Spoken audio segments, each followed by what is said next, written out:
విషాన్ని ఎన్నిసార్లు వడబోసినా అమృతం అవ్వదు. అలాగే మనల్ని అర్థం చేసుకోలేని వాళ్ళకి మన గురించి ఎంత చెప్పినా వ్యర్థమే. ఎవరితో ఎలా మాట్లాడాలి? తల్లితో ప్రేమగా మాట్లాడు, తండ్రితో గౌరవంగా మాట్లాడు, భార్యతో నిజంగా మాట్లాడు, సోదరులతో సహృదయంతో మాట్లాడు, తోబుట్టువులతో అభిమానంతో మాట్లాడు, పిల్లలతో ఉత్సాహంగా మాట్లాడు, స్నేహితులతో సరదాగా మాట్లాడు, అధికారులతో హుందాగా మాట్లాడు, వ్యాపారులతో ఖచ్చితత్వంతో మాట్లాడు, వినియోగదారులతో నిజాయితీగా మాట్లాడు, కార్మికులతో సౌమ్యంగా మాట్లాడు, రాజకీయ నేతలతో జాగ్రత్తగా మాట్లాడు, భగవంతుడితో మౌనంగా మాట్లాడు, నీతో నువ్వు ఆత్మవిశ్వాసంగా మాట్లాడు.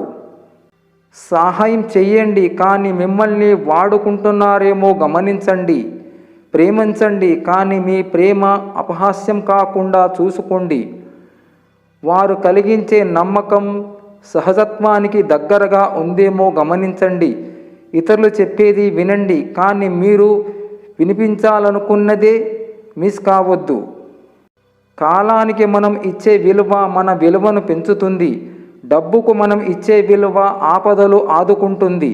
సాటి మనిషికి మనం ఇచ్చే విలువ వారి మనసులో మనకొక సుస్థిర స్థానాన్ని ఇస్తుంది. మనిషికి నకిలీ డబ్బు తయారు చేయగలిగే తెలివే ఉంది, కానీ డబ్బుకి మనిషిని నకిలీ మనిషిగా మార్చే శక్తి ఉంది.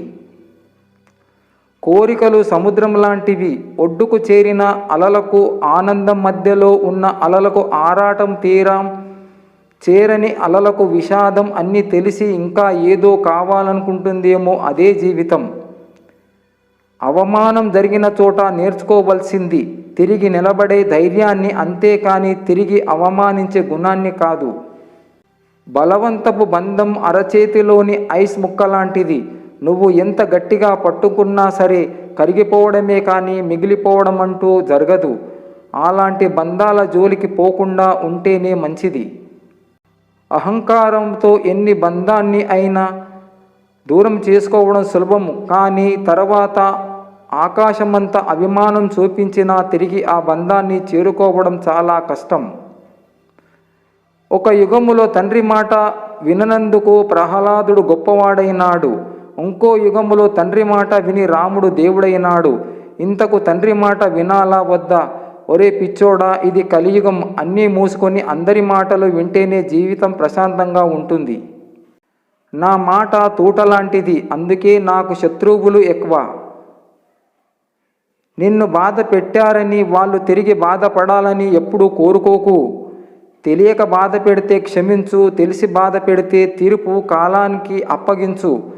నువ్వు మాత్రం ప్రశాంతంగా జీవించు. ఎదుటవారిని ఏడిపించడం ఎలాగో మనకు తెలిస్తే మనల్ని ఏడిపించడం ఎలాగో భగవంతునికి తెలుసు. పరిస్థితులు చూసేవారికి ఒకలాగా, అనుభవించే వారికి ఒకలాగా కనిపిస్తాయి. అనుభవించే వారికి ఉన్నంత బాధ చూసేవారికి ఉండదు. రోజులు ఎప్పుడూ ఒకేలా ఉంటాయి, కానీ మనుషుల మనసులే క్షణాల్లో మారిపోతూ ఉంటాయి.